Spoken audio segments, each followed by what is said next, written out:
We all love getting lost in an open-world game from time to time, and there's a pretty simple reason why. Open-world games let you spend hundreds of hours exploring incredible worlds, discovering hidden secrets, and creating your own adventures. So today, we're counting down 20 amazing open-world games that are absolutely worth playing. And before we get started, don't forget to subscribe to the channel if you enjoy videos like this. Now, let's jump right in. Days Gone. When Days Gone first launched back in 2019, it didn't get the recognition it deserved. But over the years, more and more players have come to appreciate just how good this open-world game really is. Set in the rugged mountains of Oregon, you're constantly riding your motorcycle through abandoned highways, forests, and small towns, trying to survive in a world that's fallen apart. The story quickly pulls you in. You play as a former outlaw biker who's still struggling to move on after losing the person he loved most. His journey feels surprisingly emotional, and it's one of the biggest reasons people remember this game. But what truly sets Days Gone apart is the horde system. Seeing hundreds, sometimes even thousands of freakers charging straight at you is unlike anything else in gaming. Every horde becomes a desperate fight for survival, where running away is often just as important as fighting back. Those moments are easily some of the most intense you'll find in any open-world game.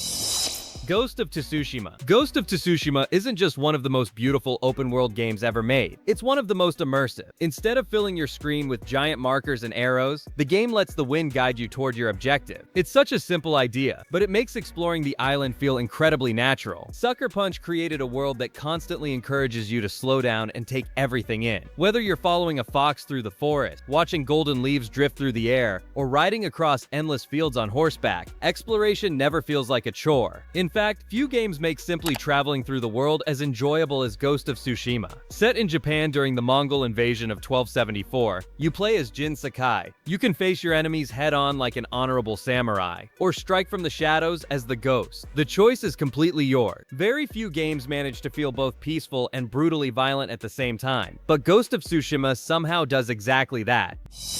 Dying Light: The Beast. Dying Light has always been known for combining parkour with survival horror, and The Beast takes that formula in a new direction. After spending 13 years trapped inside a laboratory, Kyle Crane is no longer just an ordinary survivor. He's stronger, faster, and capable of things no normal human could ever do. This time, the adventure takes place in Castor Wood, a dangerous region in the Western Alps, filled with infected, abandoned settlements and dense forests. Parkour is still a huge part of the experience, but now you can also jump behind the wheel of a 4x4 vehicle and explore the world from a completely different perspective. Just like in previous Dying Light games, daytime offers a chance to prepare, while nighttime transforms the world into something far more terrifying. The infected become faster, deadlier, and far more aggressive. Fortunately, Crane's new abilities give you more ways than ever to fight back instead of simply running away. Ghost Recon Wildlands is easily one of Ubisoft's most underrated open-world games. Set across a massive recreation of Bolivia, you're sent behind enemy lines to dismantle the powerful Santa Blanca cartel, one region at a time. Every province has its own leaders, challenges, and environment, making the world feel surprisingly diverse. The biggest strength of Wildlands is the freedom it gives you. You can parachute into a mission from a helicopter, sneak through enemy camps without being detected, coordinate synchronized shots with your squad, or go in guns blazing if that's more your style. If you're looking for a tactical shooter where planning is just as important as shooting, Wildlands is still one of the best open-world military games you can play today.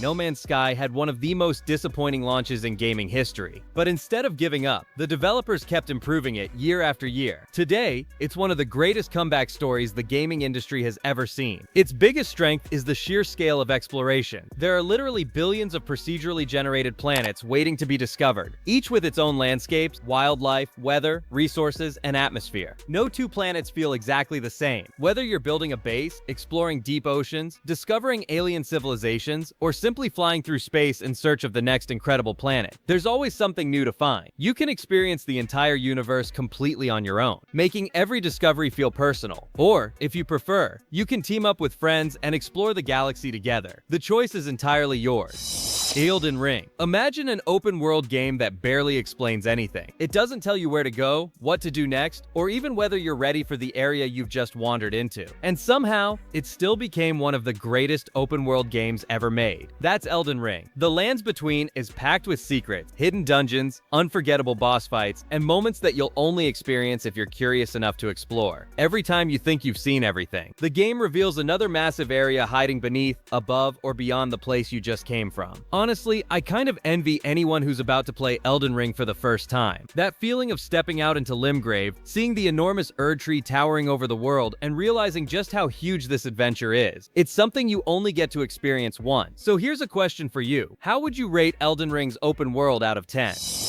Horizon Forbidden West. Whether you love the game or not, there's one thing that's hard to argue against. Horizon Forbidden West is one of the best-looking open-world games ever made. Every region feels completely different from the last. One minute you're exploring lush forest, the next you're climbing snow-covered mountains, diving beneath the ocean, or wandering through the ruins of cities reclaimed by nature. The variety is honestly incredible. Then there are the machines. Every encounter feels like its own puzzle, encouraging you to scan weak points, set traps, and think before charging in. It's not just about dealing damage, it's about figuring out the smartest way to take these massive creatures down. And of course, Aloy ties everything together. Exploring this breathtaking world through her journey makes every new location feel worth discovering. The combat is excellent, but the real star of the show is the world itself. Few games make you stop every few minutes just to admire the view.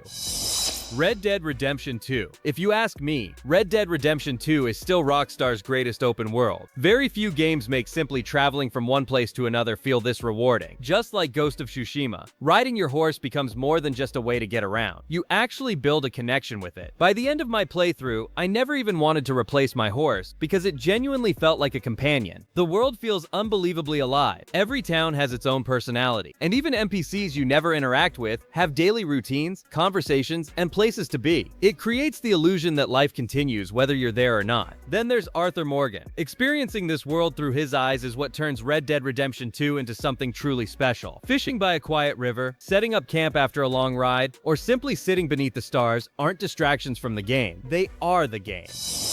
Building your party is a huge part of the experience, but what really makes Dragon's Dogma 2 stand out is its pawn system. You can recruit companions created by other players, and after a while they genuinely start feeling like they're part of your own adventure. Combat is where the game truly shines. Every fight feels unpredictable. One moment you're climbing onto the back of a massive griffin, trying to stab its weak spot, and the next you're ordering your pawns to heal, distract enemies, or unleash powerful attack. It looks like complete chaos at first, but once you get the hang of it, it's incredibly satisfying.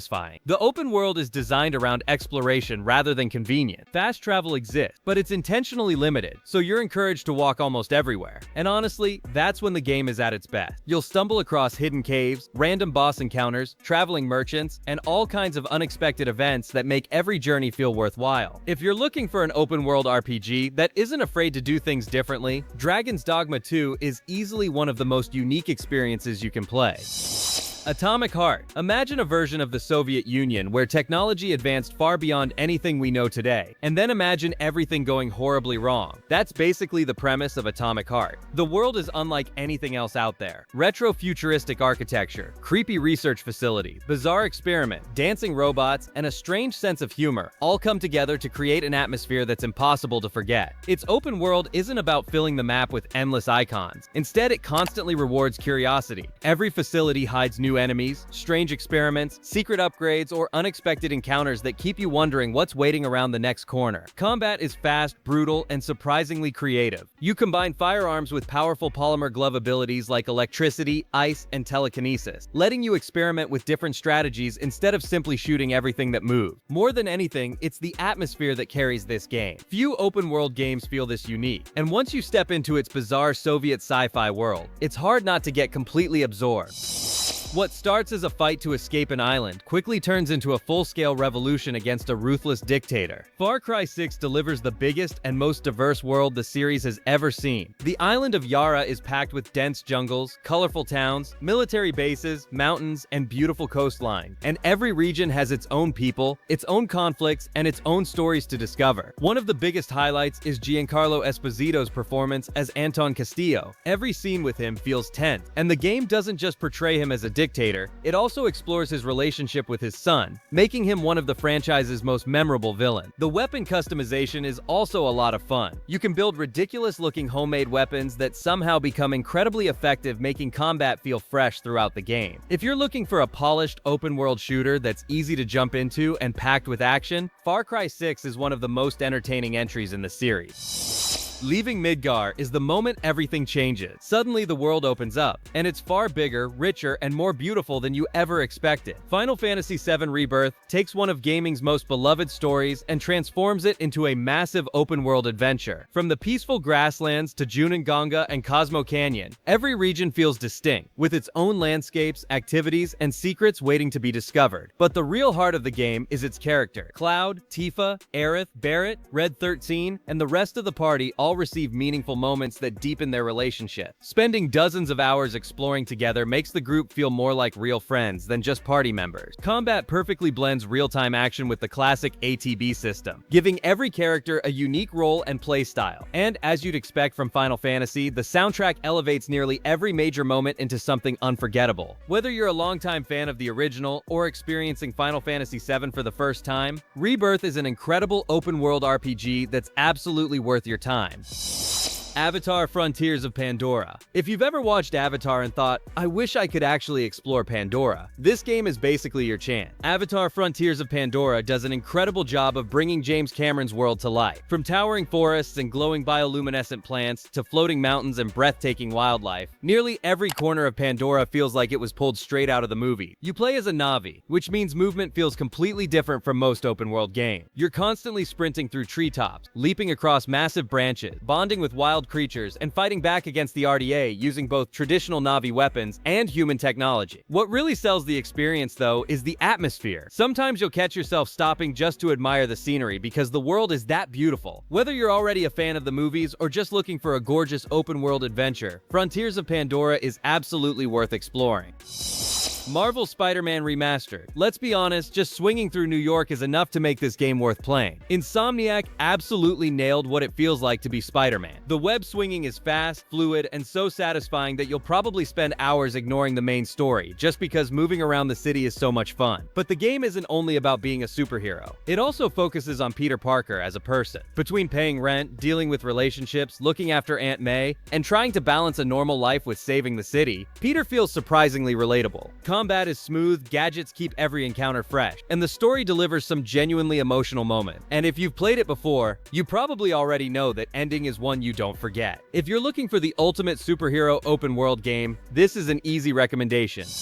Ancient Greece has been recreated in plenty of games, but never quite like this. Assassin's Creed Odyssey gives you one of the biggest open worlds Ubisoft has ever built. Dozens of islands, massive cities, hidden temples, and endless coastlines make exploration feel like an adventure from start to finish. You can play as either Cassandra or Alexios, and for once, your choices actually matter. The people you help, the alliances you build, and the decisions you make can all change how certain parts of the story play out. Naval combat makes a welcome return. The mercenary system constantly keeps you on your toes, and there are enough side quests, secrets, and locations here to keep you busy for well over 100 hours. If you've ever wanted to lose yourself in ancient Greece, Odyssey is easily one of the best games for it.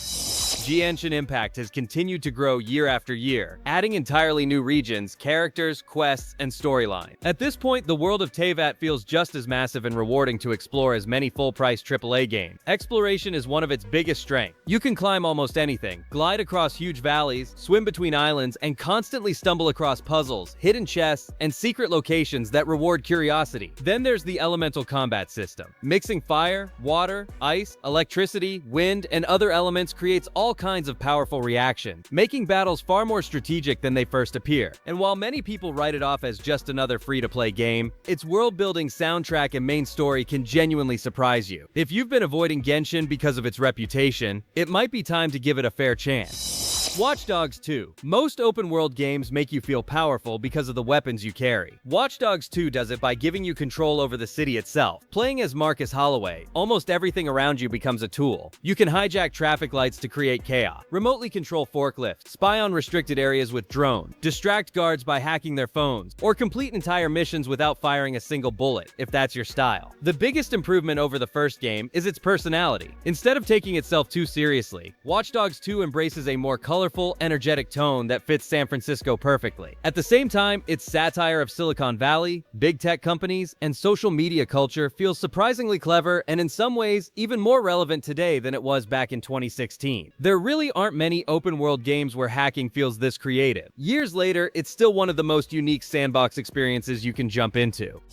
The Witcher 3 Wild Hunt. At this point, calling The Witcher 3 a masterpiece almost feels like an understatement. This is one of those rare games where simply walking into a random village can lead to a quest you'll remember years later. The world never feels like it's filled with content just for the sake of being bigger. Almost every side quest introduces memorable characters, difficult choices, or stories that stay with you long after they're over. The Bloody Baron quest is the perfect example. It starts like a simple contract, but before you know it, you're caught in one of the most emotionally complex stories in gaming. And somehow that's only one quest among hundreds. Your decisions genuinely matter too. Sometimes the consequences don't show up until hours later, making every choice feel meaningful instead of cosmetic. If you somehow still haven't played The Witcher 3, there's a good chance it'll end up becoming one of your favorite RPGs once you finally do. The Elder Scrolls Online. Most MMOs ask you to chase the endgame. The Elder Scrolls Online is one of the few that makes the journey just as rewarding. After years of expansions and updates, nearly all of Tamriel is yours to explore. From the snowy lands of Skyrim to the volcanic landscapes of Morrowind, the deserts of Hammerfell, and the swamps of Black Marsh. Every region feels like its own Elder Scrolls adventure. And the best part? You don't have to treat it like a traditional MMO. You can play almost the entire game solo, following fully voiced questlines that often feel closer to a single-player RPG than an online game. But whenever you want, you can jump into massive world events, tackle difficult dungeons with friends, or join large-scale PvP battles. Whether you're exploring alone or alongside thousands of other players, ESO gives you the freedom to experience Tamriel. After years of trailers, delays, and sky-high expectations, Crimson Desert finally arrived, and it absolutely earned the attention. Instead of creating another MMO, Pearl Abyss focused on delivering a massive single-player adventure, following Cliff as he tries to reunite the scattered Greymane's mercenary group across the continent of Pywell. Combat is easily one of the game's biggest strengths. Every fight feels fast, weighty, and incredibly satisfying, mixing flashy combos, environmental interactions, and massive boss battles that constantly push your skill. The world itself is just as impressive. One moment you're crossing frozen mountains, the next you're exploring dense forests, ancient ruins, bustling cities, or completely unexpected locations that make every new region feel distinct. If you're looking for one of the newest open-world games that truly feels like a next-generation adventure, Crimson Desert is an easy recommendation and a fantastic way to wrap up this list. If you think there are any other open-world games that deserve to be on this list, let me know in the comments below. Thanks for watching, and I'll see you in the next video.